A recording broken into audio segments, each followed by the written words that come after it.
So a couple months ago, I was watching YouTube videos trying to learn how I might be able to paint a mural on an ugly concrete retaining wall in my backyard.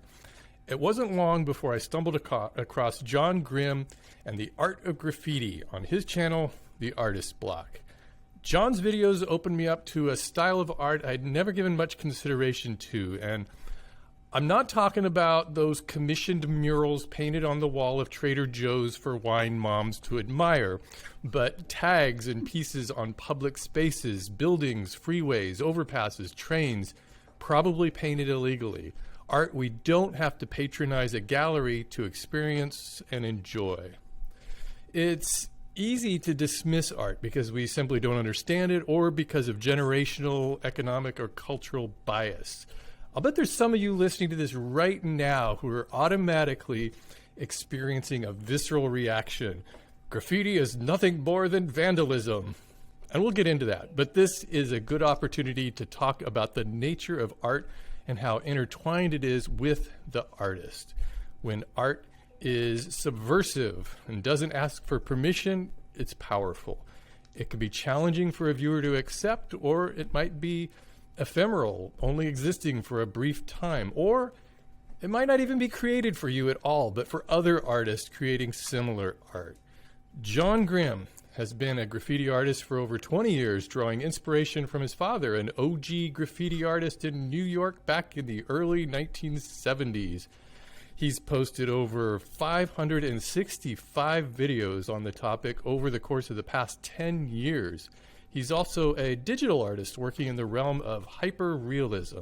Jon is a clear voice and advocate for graffiti culture, as well as an art mentor, drawing on the history of the medium to teach and refine techniques used by seasoned graffiti artists. On his YouTube channel, you'll learn the typography associated with tags, tools of the trade, styles of graffiti, and what to look for when evaluating an artist's work. You'll also learn about the culture and impact of graffiti and its place within the larger world of art. So let's all meet at the bench and talk graffiti. Hey, Jon, welcome to the show.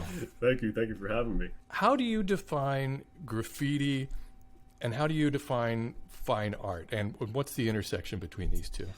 So, this is a great question. All right, so graffiti is defined as a font-based art form, right? And this goes really when you're trying to define any art form at all whatsoever. It's really defined by what's known as their art form specific fundamentals that are essential and specific to the art form you're performing. So in graffiti's case, all of its fundamentals revolve around font, right? As a result, graffiti is a font-based art form. And its intersection with fine art, or let me rephrase, in order to define fine art, that would be more so what's kind of described as your more intellectual art, and I'm putting quotations here because that's a vast, kind of a blanket statement, if you will. And essentially what they mean by that is art form that requires a high knowledge of fundamentals in general to perform. So the intersection between graffiti and fine art would really honestly be their use of what's known as the elements of art. The elements of art being essentially the laws of all art forms, that all art forms abide by no matter the art form. And that's really where the two kind of meet in their path. So what are some of the biggest misunderstandings people have about graffiti? Well, the first is kind of twofold, right? And that's probably a huge topic, I'm sure. Yeah. No, it definitely is within the graffiti community as well, because, I think that question is very twofold. There's misunderstandings from graffiti artists themselves and misunderstandings from people that aren't graffiti artists. And it's about the same topic. So those who are not graffiti artists tend to view graffiti as only being vandalism and not art, right? There's a huge stigma around it. It's understandable. There's a massive stigma around it. Although this is clearing up in recent years with the influx of beautiful murals that are being performed out there. But graffiti artists have the opposite misunderstanding, that even when they're breaking the law, it's not vandalism and it's only art, which obviously not exactly 100% truthful. So that's why I say it's a little bit twofold, because the truth is somewhere in the middle. It can be like, both things can be true. It can be art, but art can be used to vandalize, and that's really a common misunderstanding I see. Another great misunderstanding I see is that graffiti has no fundamentals. Once again, this is a misunderstanding from both people that do not do graffiti as well as people that do graffiti.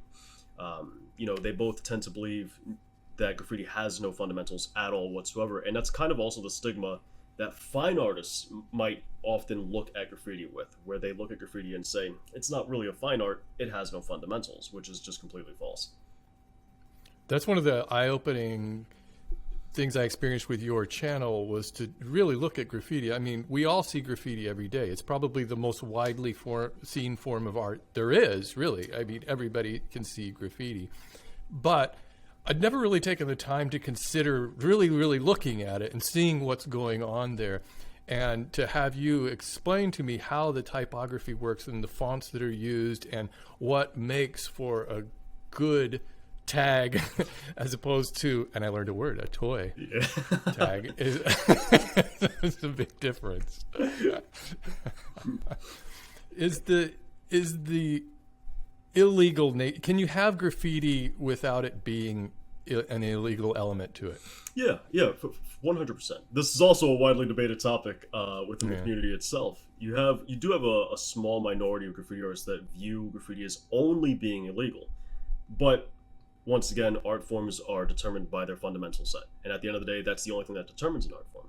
So as a result, as long as you're following the fundamental set, if it's legal, it still is graffiti, right? Whether it's in your books, on a pair of shoes, or on a mural wall that's 100% legalized, then it's still graffiti. All it needs is just the fundamentals that are associated with it, and that's all it takes. Obviously, like, the illegal side is the more popular side, because it's so, like you said, very, very vast and very out there in public space, but it can certainly be legal and still be graffiti.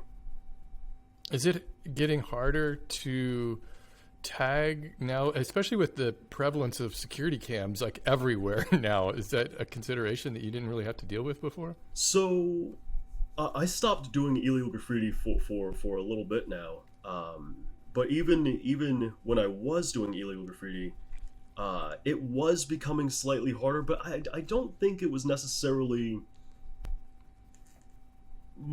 like exponentially more difficult than it used to be. And the reason I say this is because, all right, back in old school New York, it was like the Wild West. You can just go out and do whatever it is you wanted to. But this quickly came to a halt when New York started to introduce the Vandal Squad, something that most graffiti artists never have to deal with.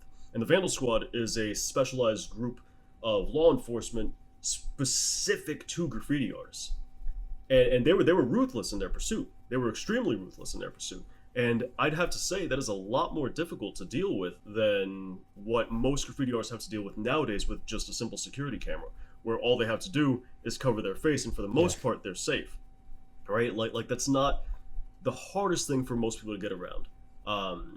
While certainly it can lead to evidence, right? Like if they catch your outfit and you tend to use that and they see that in public, maybe they'll put two and two together if they're really ambitious to catch you.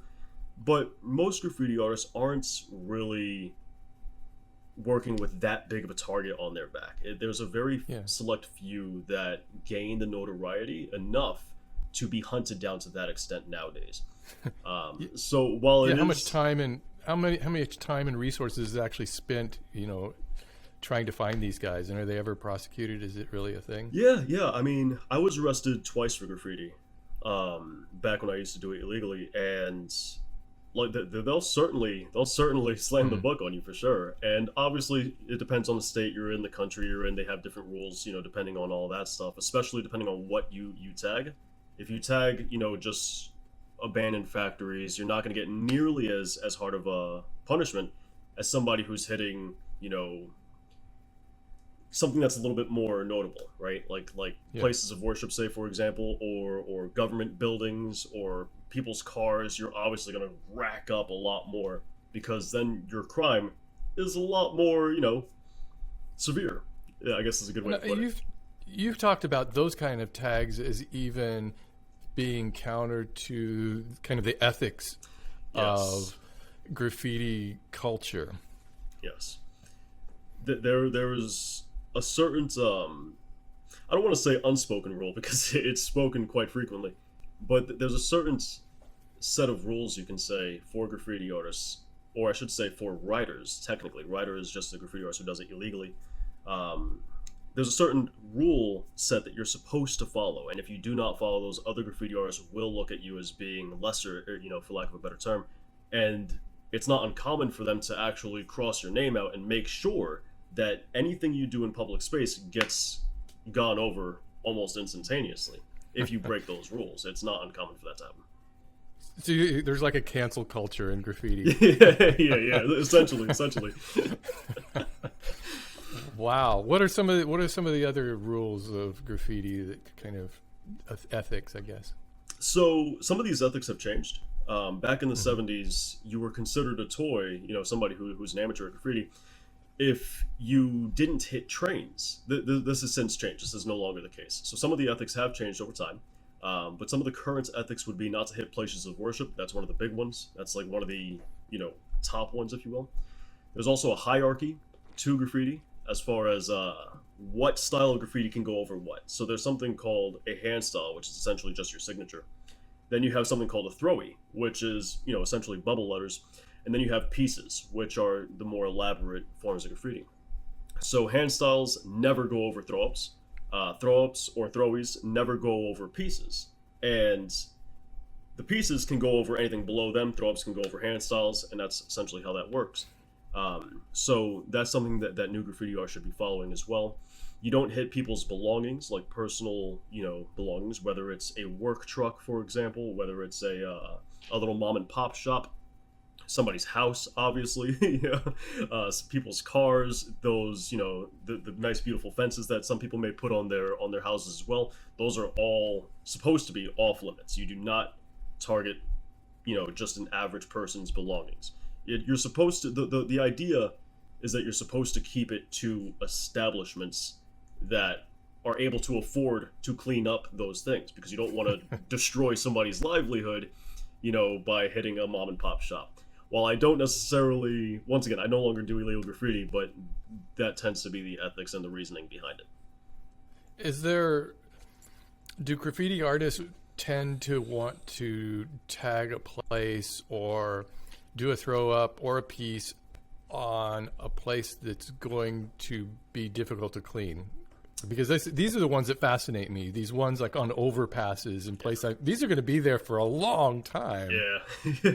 Yeah, so there definitely is like a desire to hit those harder spots, right? Like you have some spots that are known as heaven spots. Heaven spots are locations that are high up, that are hard to get to. And they are given the name heaven spots because typically if you fall from them, well, you're dead. Yes, essentially.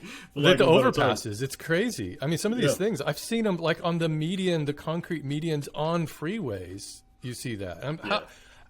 How do you do that? You can't do it in the middle of the day, right? You'd be surprised. Really? Yeah, I can't even imagine walking into a freeway but you got to be fast, right? Yeah, there are some spots where it's actually easier to do certain things in the day than at night. Now, I'm not saying that freeways are definitely easier because it's obviously a lot busier, but freeways are definitely one of those spots where if it's busy, no one's going to stop you because they're not going to suddenly stop their car going 50 miles an hour, right? So, like, you can kind of get away with it in the daytime in some instances because, cars are speeding by, nobody's going to stop you. As to where if you do it at 2 o'clock in the morning and nobody's on the freeway, then they're not going to hesitate to slam on their brakes and, go ahead and stop you. Or at least try and scare you off, which has happened in some people's instances.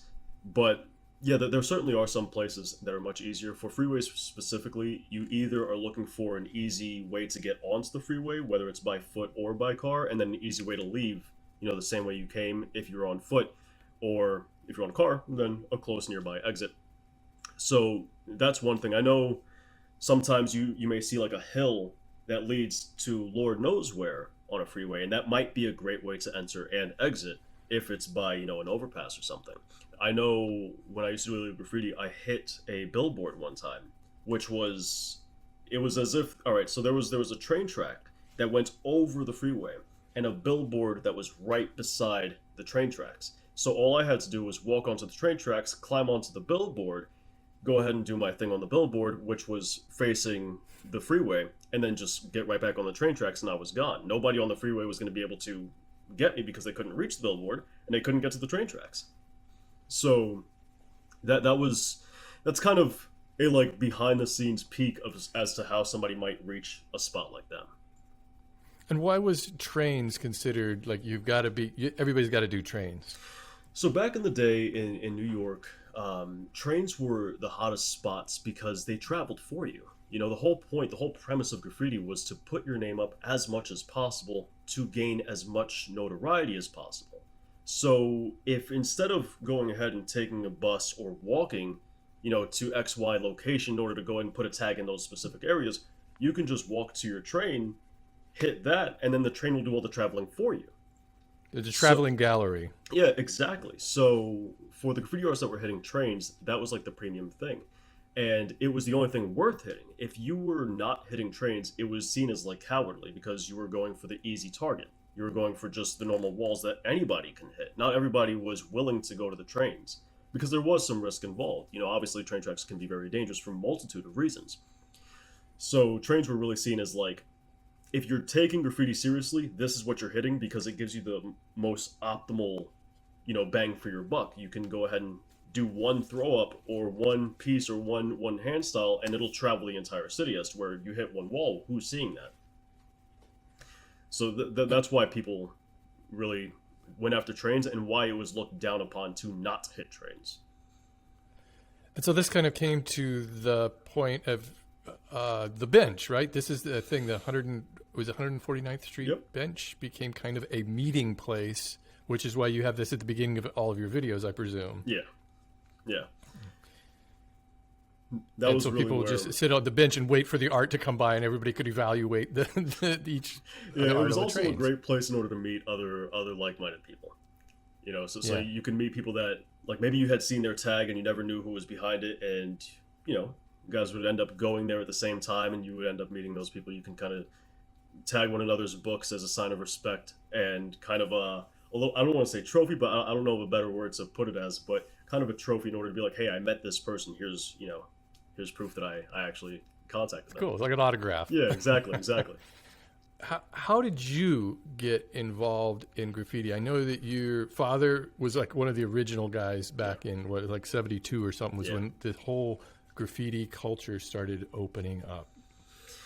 Yeah, so my introduction to graffiti was a very rare one that I don't find echoed too much, and that is I was kind of born into it because my dad was a graffiti artist, and while he did stop before I was born, graffiti was all over the house, right? Like bookshelves, refrigerators, dressers, all of it had tags on it.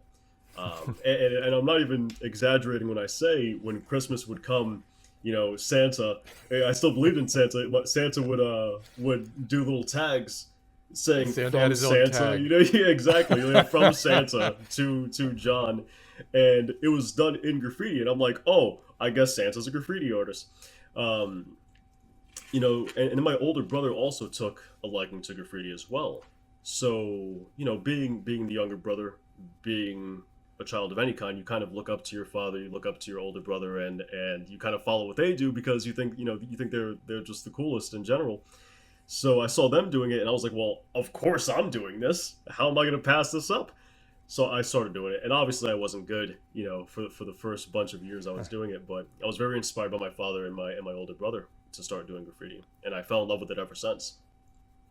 So I would imagine most graffiti artists start by doing tags. They just start writing, right? They start bombing a place, or they start putting their name out. You'd be surprised. That definitely was the way it used to be, but with the internet, a lot of people stumble onto graffiti videos. They become infatuated with the art form, and the first thing they do is the more elaborate pieces without ever touching Handstyles or throwies. They kind of just skip over that, especially the throwies.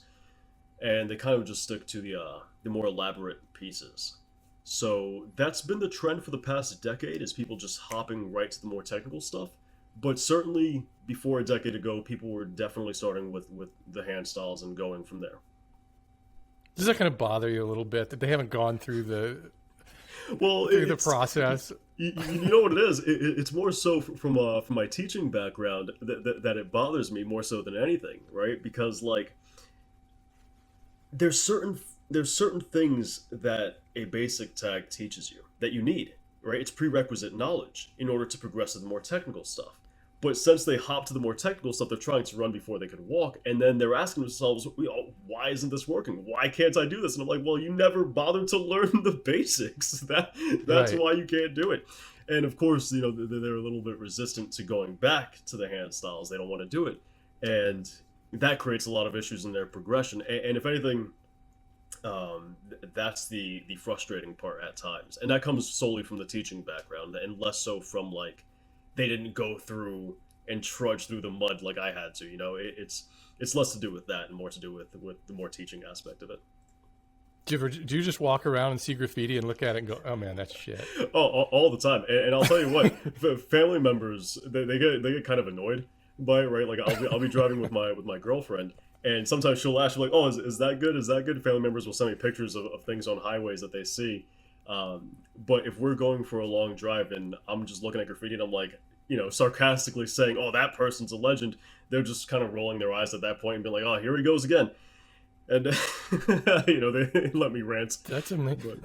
I'm really fascinated by this idea of the community of graffiti, and when you talk about there being legends in the field, and then how you know them, and I guess today it's probably a lot easier to get to know people with social media and everything. But back in the day, how would you actually meet other graffiti artists? So, as previously stated, a lot of graffiti artists used to meet at the bench. But once that was kind of out of the picture, or less prominent, or at least less prominent, you would just go to your local what are known as DL spots, pretty much spots that are a little bit more hidden.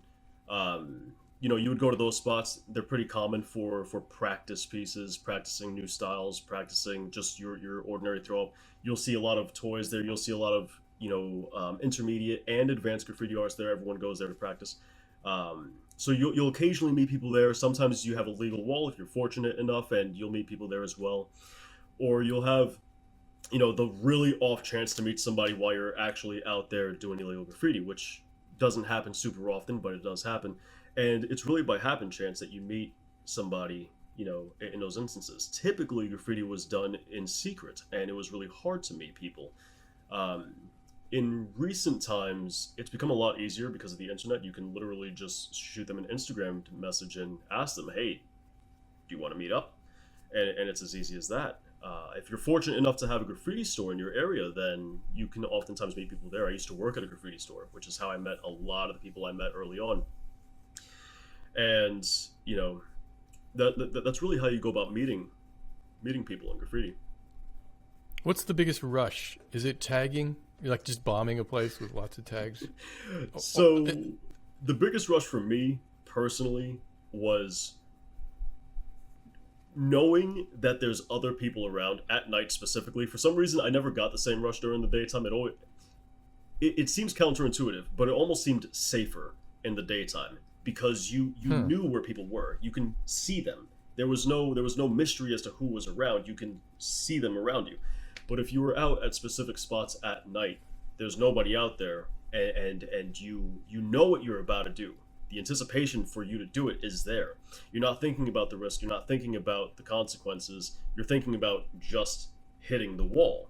All your senses are going. You're hearing every crackle of the rocks shifting under your feet, and as you're paying that close attention to everything, that I feel is when the biggest rushes come, because you don't know what's out there, and the second you hear anything, not that you panic, but you're really attentive to it, right? You hear the rocks shift that aren't from your own feet, and you're looking to the side like, who's out there? And it might be the case that there may be a cop, maybe a pedestrian, may just be another graffiti artist, right? You don't know. You may just be an animal in a bush. You have no idea. And those are really the biggest rushes. And once again, not that you're necessarily panicking at every noise, but you're definitely very attentive, and you can feel the adrenaline pumping a lot of the times. I guess we should take a moment to kind of further describe the difference between these three styles of graffiti that you mentioned, starting with the just writing. I guess that would be just handstyle tags, throw-ups, and pieces.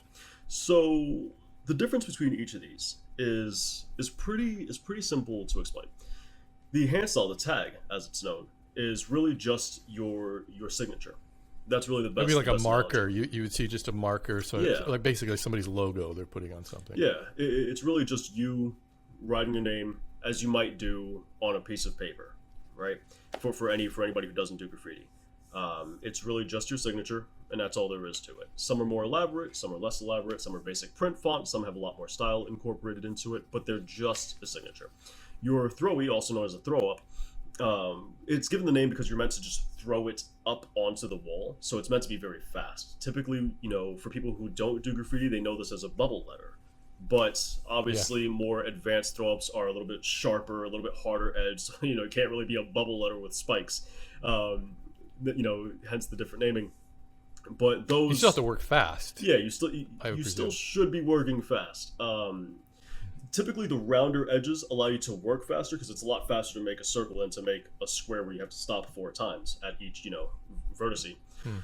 So, the throw-ups, the throwies are a lot bolder, a lot larger, a lot fatter. Typically, one color outline as well. Nothing fancy. You're not going to really see a lot of. That's usually what we see on the freeway overpass. It seems like those are the big showy ones. Yeah. Now, the pieces actually come in 3 different varieties of their own. And just to keep it simplified, a piece is essentially just a thicker, more boxed, tag, if you will. So these are going to be the more elaborate pieces of graffiti that you end up seeing, and the 3 different styles that they come in are a straight letter, which is the most simple form of a piece. It's just your basic, print font letter with just emboldened a little bit.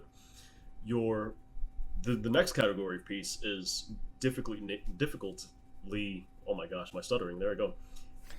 It has a weird name to it, which is just piece. It's the same name, it shares the same name. And those are capable of having a little bit more style. Maybe you'll see a couple of extensions. Maybe a letter will be bent and distorted and abstracted a certain way, but it's still pretty readable, right? And then you have wild styles, and wild styles are the really crazy ones that are hard to read and, very elaborate. Got a lot of extensions, a lot of distortions, and a lot of abstraction going on with the actual letters themselves. And those are really the different categories of graffiti. And these are all font-based. They're just all versions of a tag, right? Yeah. So we're not talking like a large mural of a sunset on a beach or something. No. That's a huge misunderstanding with graffiti, where I actually had this conversation with Webster Dictionary, believe it or not, where me and I was talking to Webster the other day. Well, I was talking to them before COVID hit. I was talking to them about adding a definition for graffiti that's more appropriate, because currently it's heavily described as an illegal art form that doesn't really accurately describe what it is. And when I was talking to them, we were working on getting the definition added, but then COVID hit and they were all out of the out of the workspace, so it never ended up happening. But essentially, if I were to paint the Mona Lisa on a wall with spray paint, it doesn't make Mona Lisa graffiti. Mona Lisa is not suddenly graffiti. Same way if we see the sunset mural painted on a wall, the sunset is not graffiti. It's just a sunset painted with spray paint. That's it, right? So the Mona Lisa painted on a wall with spray paint is still a portrait. It's not graffiti because it doesn't follow graffiti's fundamental set. If we see Mickey Mouse painted on a mural, a wall, Mickey Mouse is still a cartoon. He's not a graffiti cartoon. He's not just graffiti. He's still just a cartoon. So the art form doesn't change based on the medium you do it. Like, I have this canvas beside me. If I had that canvas on a wall, it's still just a figure, a figure painting, and that's it. So the space you paint it on does not dictate the art form it is. It's the subject matter of the image that dictates the art form it is.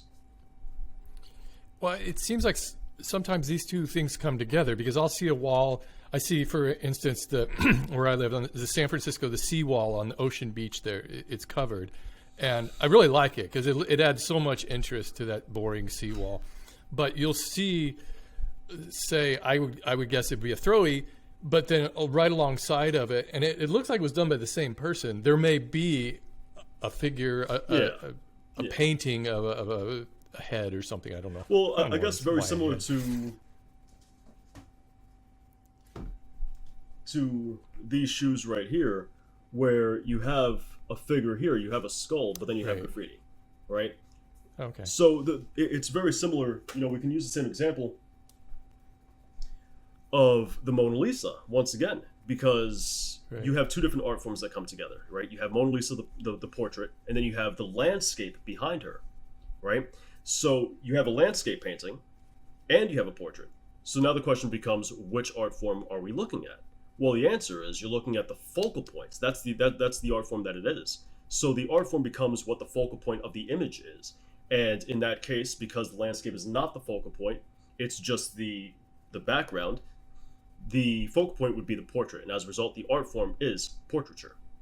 The same way, if you're, for example, watching a cartoon, you may have cartoon characters placed in a landscape. So you're looking at a landscape still, and you're looking at a cartoon character. What's the focal point? Cartoons. So cartoon is still the art form. So now when you're looking at graffiti with characters in the background and landscapes and so on and so forth, the whole entire 9 yards of scenery, you're looking at what the focal point is. Is the graffiti the focal point, or is the character the main, motif of the image? And the answer is going to be, more times than not, the graffiti is the actual focal point. And as a result, it's graffiti with a character beside it. And that's more so the thought process that goes into defining different art forms and what a particular image might fall under as far as its category. What kind of things should I or could I look for when, I hate to say evaluating graffiti because that makes it sound really snooty to me, and like, who am I to judge? But what makes, in your eyes, as an expert on this topic, a good tag what differs from a good tag from a crappy one?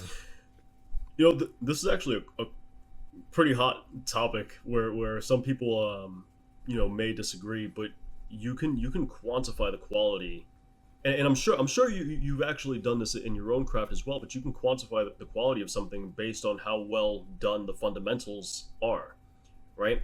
Like if you do quite a bit of woodworking. If you had a chair that somebody couldn't sit on, well, that's a pretty bad chair, right? I hate this damn chair. It keeps collapsing. Yeah.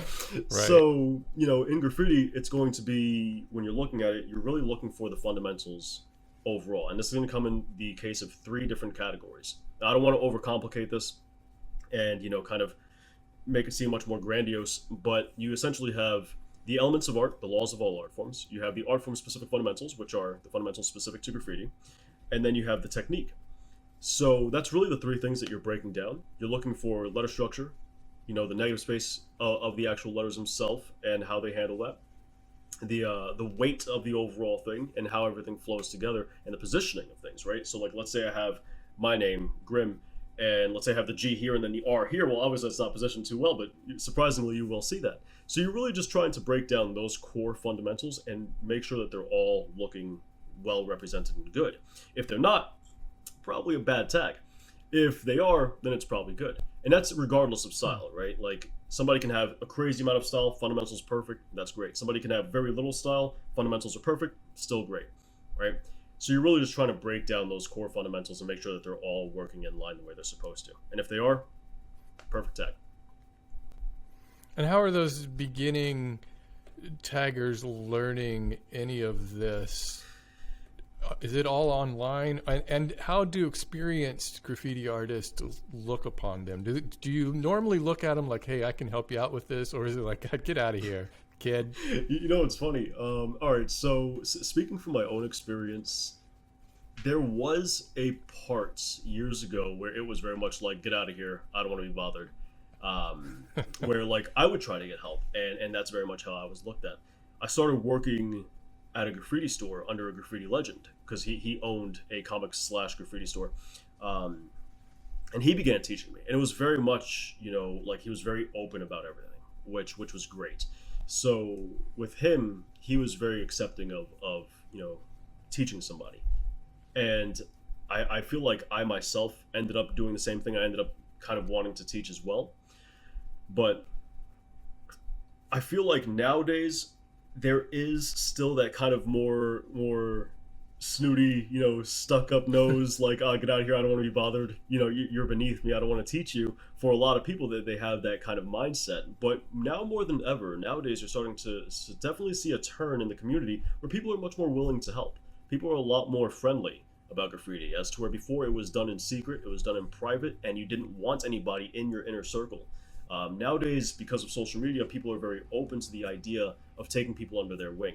The issue with graffiti is there is and I hate to say this, but there is a vast amount of misinformation and just flat out incorrect information in graffiti. And as a result, it's extremely difficult for new graffiti artists to learn. It is misinformation put out to other artists. Yeah, I mean, I have a book because I've written my own books on graffiti, and as a result, get a number of them. I've purchased all of the graffiti books that are out there in order to see what's out there. I have a book that, honestly, I don't know how many people are comic fans that watch you, but if I had Thanos' glove, I would snap it out of existence. Because Poof. That book is abysmal. And it's a book that's really accessible. It's sold in Barnes and Nobles, and any new graffiti artist can get their hands on it. And unfortunately for them, they wouldn't know that it's filled with nothing but bad information, and it's provably bad. Like there's what would be an example of a bad bit of information? So any beginner's book that starts right off the first couple of chapters with talking about style, horrible book immediately. There is no reason at all why any new book, targeted to amateurs, should be teaching style before fundamentals. That makes no sense. That's like teaching a first grader calculus before they ever learned addition. Yeah, right. It's true in any craft. Yeah, and that's unfortunately most of the graffiti books out there. So bad information will be them never teaching you the basic boxes of graffiti, which is essentially the anatomy of a letter, and instead telling you, oh, add an arrow here, start adding 3D and shadow here. And it's like you haven't even explained how light works, and you want to talk about shadows. You haven't even explained how letter structure works, and you want to talk about adding arrows and extensions? What is that? It's probably an easier way to sell books, though. If people want to get into that flashy stuff right now. Yep. I want to learn it. Has the art form evolved over the years? How has it changed? Oh, it definitely has. It's been a beautiful thing to watch. I would definitely say while graffiti has the lowest standard of knowledge for most other art forms out there, it's done a great job at advancing at a rapid rate.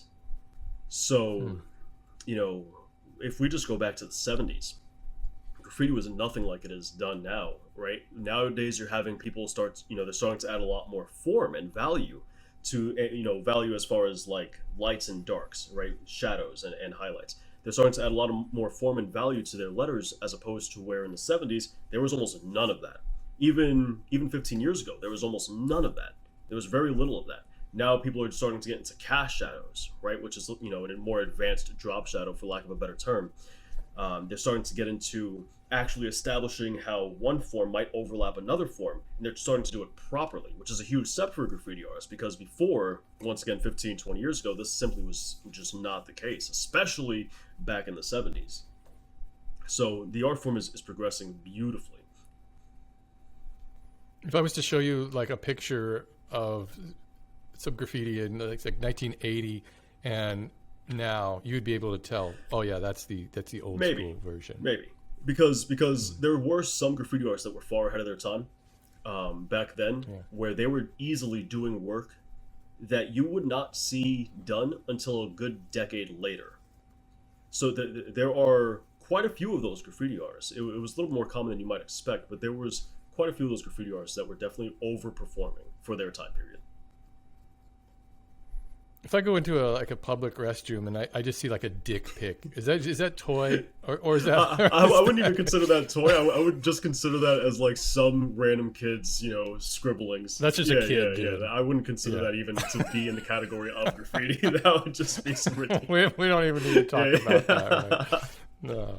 Wow. I see these guys on YouTube who have, and obviously they don't show their faces, but they go around tagging and they have channels, kind of devoted to this sort of thing, like bombing. And I find it really fascinating, actually, to just watch this going from place to place. But one of the things I notice is that the tag isn't always the same each time. Is that common? That kind of you have your basic style?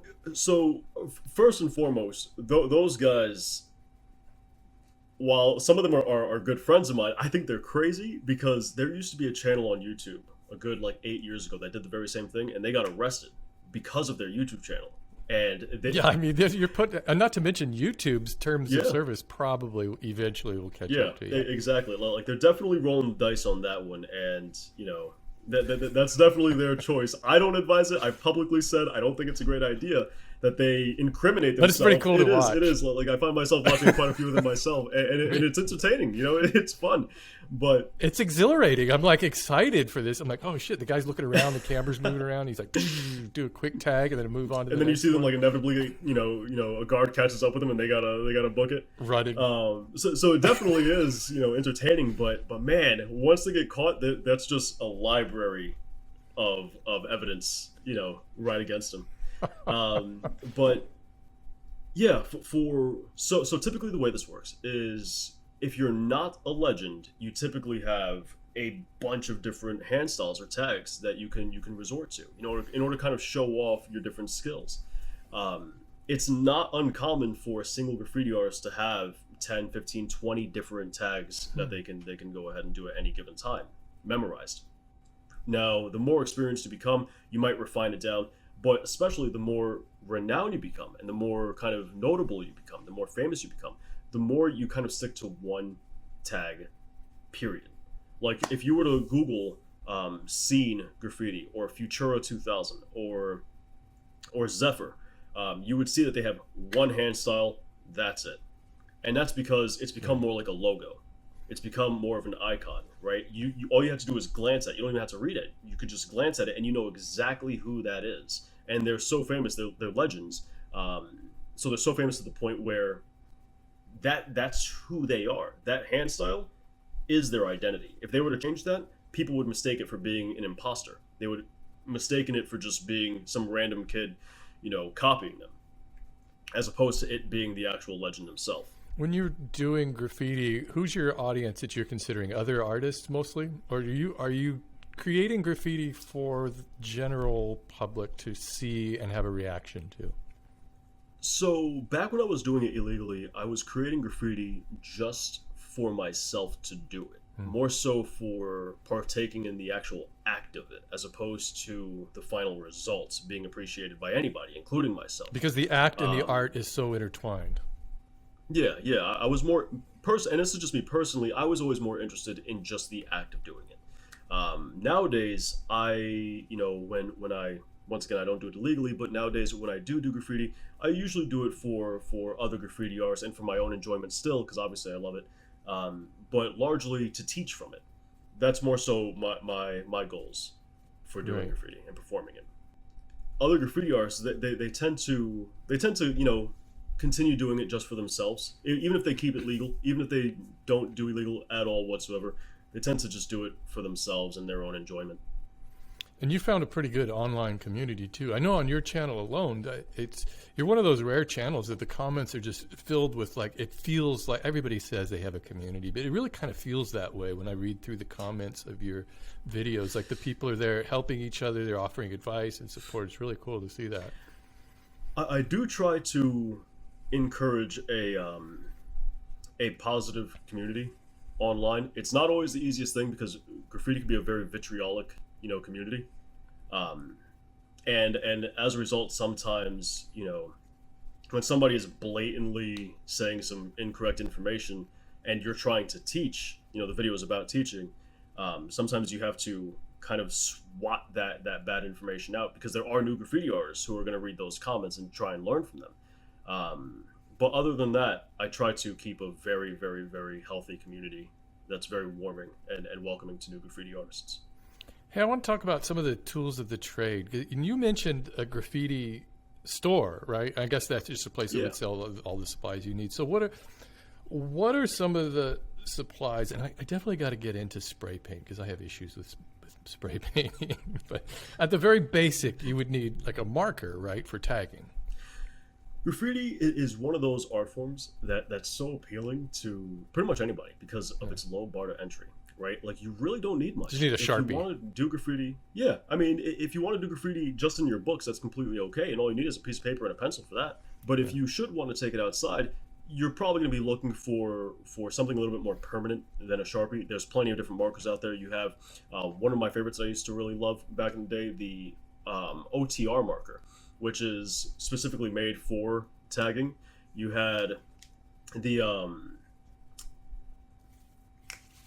there's quite a few. You have the mop markers, which are also some of my favorite. They tend to drip quite a bit, which adds a pretty nice effect. You obviously have the spray cans. There's specialized spray cans for graffiti at this point, where they kind of promote long-lasting life outside. Right, they're harder in order to, they're more resistant to the UV rays. They kind of last longer in the weather, all that. You have different kinds of caps you can add to your cans. Some caps don't work on certain cans, but, over time you end up learning which ones do, which ones don't. Yeah, see, this is what I wanted to ask you about, because I've been doing a fair amount. I've been prototyping some projects lately, and I've been spray painting them. I love spray painting furniture projects. I've been doing it for years.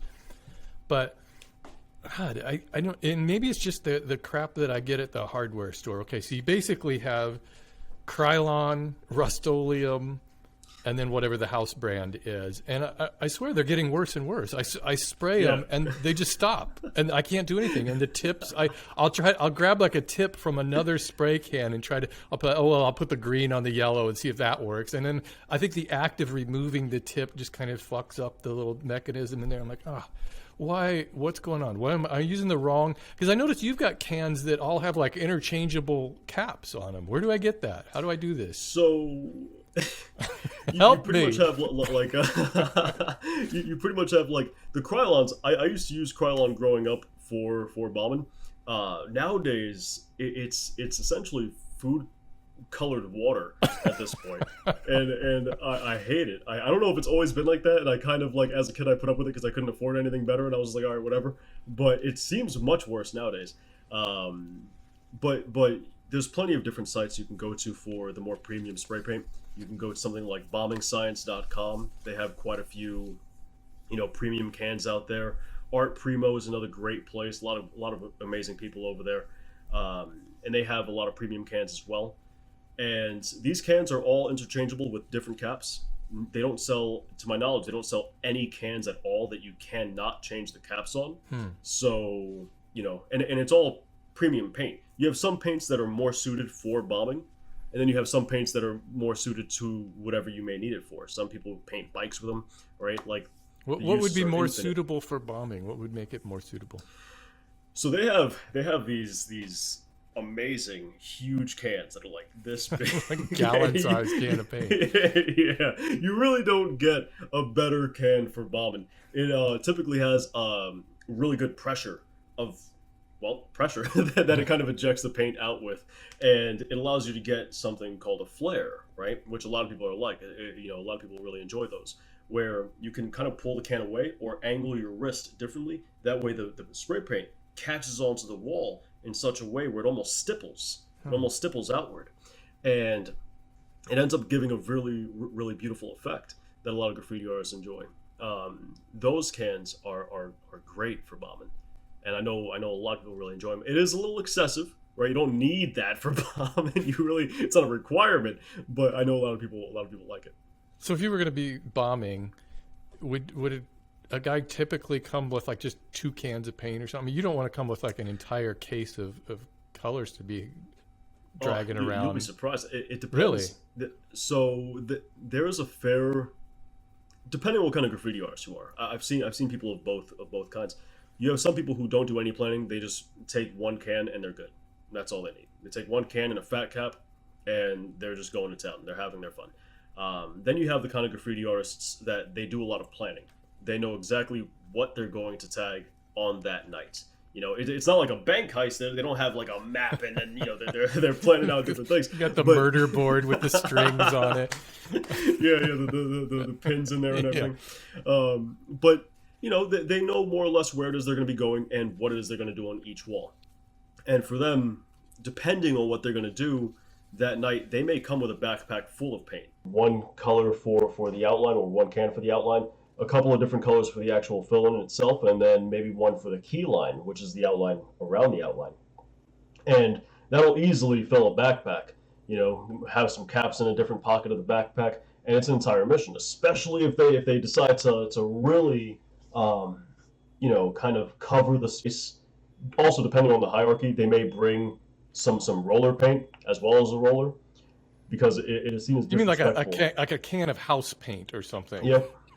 Yep. Wow.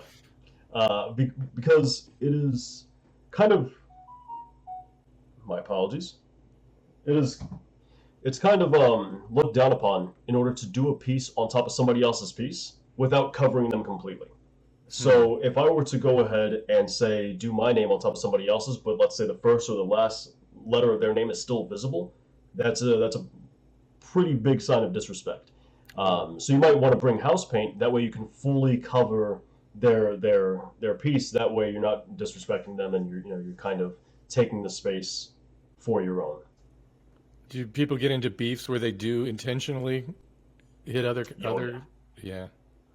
Oh yeah, that is extremely common. Unfortunately, as a much younger and more energetic and a lot less agreeable person, I used to get into quite a few, but nowadays I think it's a pointless and useless endeavor, to say the least.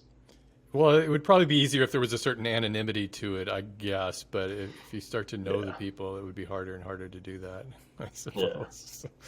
Yeah. Wow. Hey, how's YouTube treating you? You've been doing this YouTube thing for a long time, haven't you? Yeah. It started off with fine art, oil paintings, that sort of thing. Threw graffiti into the mix, and then I stopped doing graffiti on YouTube for a good 4 or 5 years, something along those lines.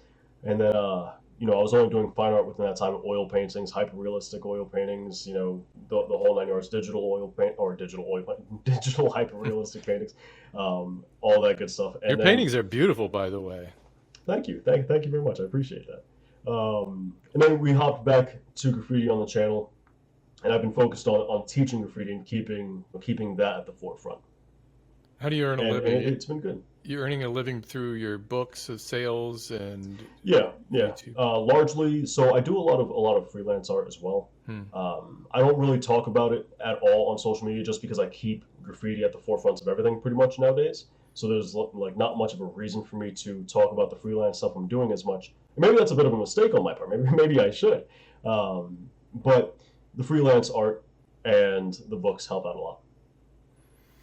Do you paint like actual commissioned murals? If I was to want you to like paint a mural on my ugly wall, is that something you would do, or is that outside of your? So I actually haven't done murals in over a decade. It's something I want to get back into. It's something I definitely want to get back into.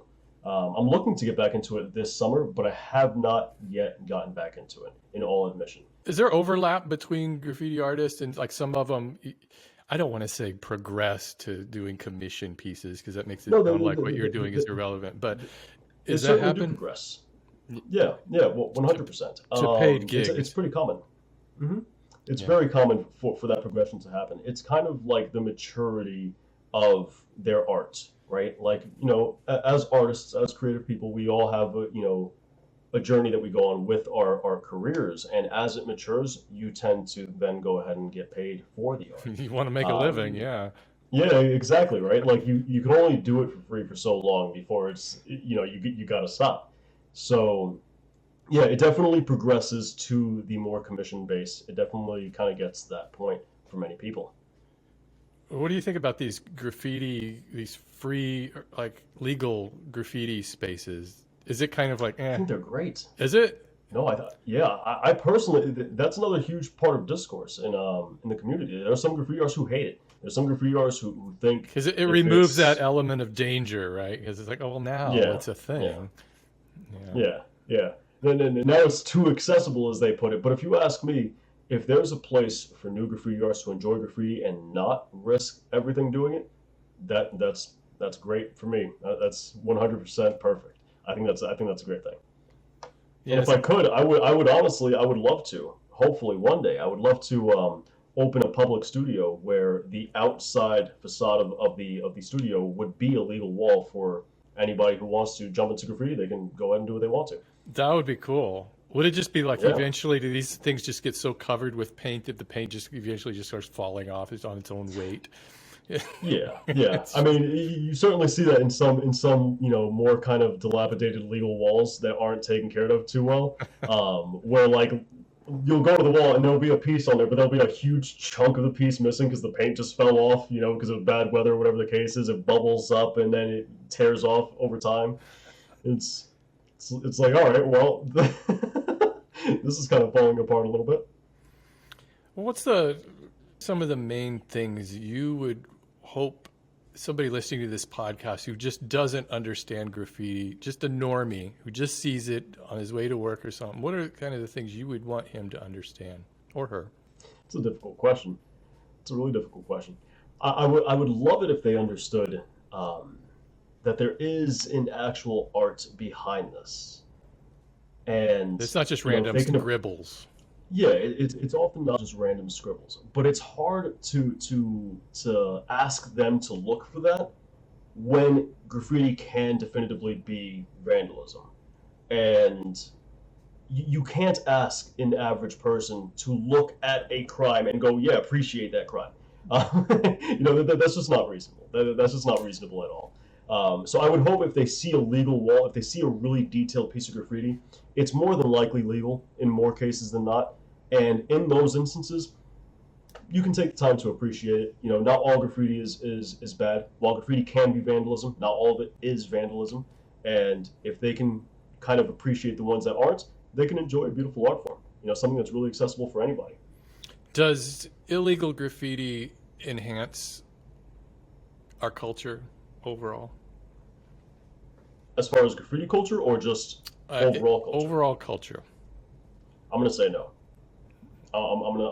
And this is gonna be, other graffiti artists aren't gonna like the fact that I say this, but I'm gonna say no. I'm gonna give it a big fat no, because you you can't enhance anything with any kind of entropy. That's not how that works, right? You can't destroy anything and then call it enhancing. Now, there's some who would say, oh, it makes an area more beautiful. Well, yeah, that's fine for the graffiti artists, but for the vast majority, they don't view it that way. And the vast majority is really what's going to count for the overall culture, because the culture isn't for graffiti artists, right? We have graffiti culture for that. So the general culture is not enhanced by graffiti. Sure, graffiti culture might be enhanced by graffiti, but the general culture, no. The average person is not going to feel. Let me put it this way. If you live in a beautiful town and suddenly graffiti pops up on every single possible location, that beautiful town is not enhanced by graffiti. Right. It might be enhanced by murals, legalized graffiti, sure, maybe, but by bombing, no, not enhanced at all. Does not. I really think that there's some times where graffiti just enhances an environment, or it seems like it's environmentally appropriate for exactly where it is. And for instance, the trains in New York, I think that it looked cool to see those, and I loved kind of looking at that. And you could see pictures online of all the different art on those trains. But I do kind of feel like when they cleaned that up, New York lost a little bit of its soul. Yeah, I think that's a great counterpoint, because I think New York is one of those rare instances where illegal graffiti specifically played a huge role to enhancing that area. And even going into New York now, I don't think New York would feel the same. And this goes for many other cities as well, like Philly, San Francisco, different cities. I don't think they would feel the same without graffiti. So I do think Right. graffiti can definitely, like illegal graffiti specifically, can definitely help the identity of a location and help enhance it for sure. Um, I think I think before I was more so kind of stuck on like those suburban areas with just random graffiti in random places that makes no sense. That definitely doesn't help or enhance. But I can comfortably agree with the point of Yeah, like it wouldn't be graffiti. appropriate to the environment to Yeah. see it like on the side of your local Trader Joe's, Yeah, yeah, where, yeah. where they commission the mural on the inside, where everybody can look at it and go, "Oh, I feel so street." Yeah, I can definitely kind of agree to that point. What do you think of Banksy? I personally, I understand, I understand why people don't like him, but I personally They really don't like him enjoy because his he's like, stuff. I hate to say mainstream, but sort of. Is that maybe the why?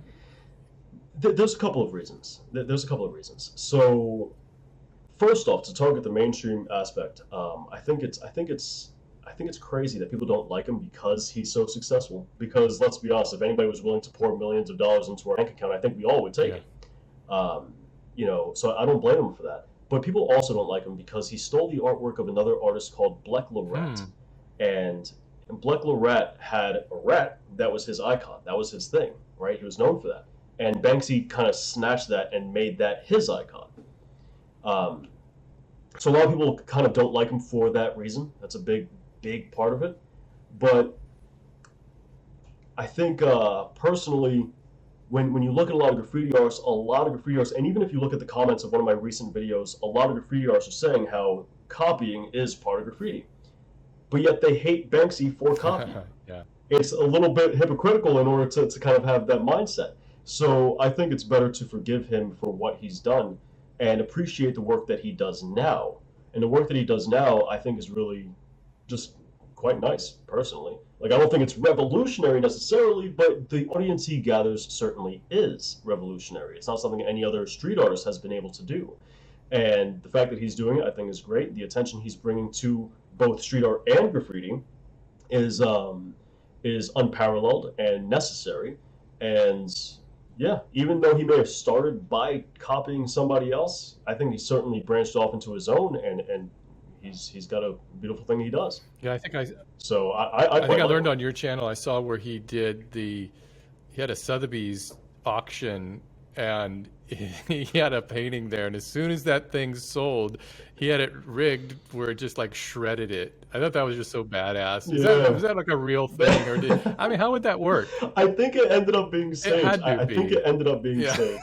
Yeah. I don't quite remember all the specifics, of, if I'm being honest, but I think it was all staged. Even so, I mean, once again, it goes back to the crowd that he draws is unparalleled, right? Like, what other street artist has done anything like that? What other graffiti artist has done anything like that? Made such a big fuss about something so small. And it was funny, to say the least. Even if it was staged, it Well, was one of hilarious. the things that's always And fascinated me is this idea of ephemeral art that only exists for a brief period of time, whether it's performance art or you see people even just stacking stones, in the forest or something, and all of, I just, it fascinates me that you can create art that people will see that isn't going to be the Mona Lisa. It's not going to last forever, that it's going to be gone. And I think a lot of graffiti kind of must appeal to that sense. yeah, yeah, I think it has a much more. All right, so I don't know the name of the art form. My apologies on that. But there's like an art form where people do the art in the sand and then they destroy it after Yeah, they're yeah, done. like that, those Zen Um, paintings. I don't know what they're yeah, called yeah, either. yeah, yeah, yeah. I think it's very similar.